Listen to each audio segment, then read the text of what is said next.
ГСП онлайн. Городские новости сейчас. На днях Ухтинский суд вынес приговор 5 мужчинам за избиение человека. В июле 2013 года подследственные договорились избить давнего знакомого одного из них.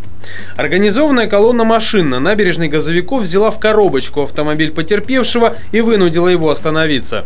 Затем водителя избивали впятером, бейсбольной битой, ногами и руками, а также разбили о его голову бутылку.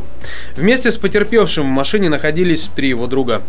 Они, так скажем, побоялись вступиться за друга, поскольку со стороны подсудимых поступали угрозы, чтобы они в эту драку не вмешивались. Вот. И, соответственно, они были просто наблюдателями. В итоге дерущихся попыталась разнять случайная прохожая.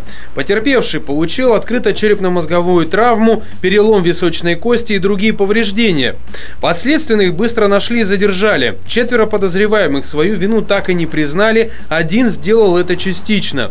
Процесс протекал сложно. В итоге суд постановил 3 мужчинам по 3 с лишним года лишения свободы, еще одному 4 года. У последнего из 5 был рецидив преступления, поэтому к нему отнеслись еще строже – 4 года, 6 месяцев и 5 дней лишения свободы.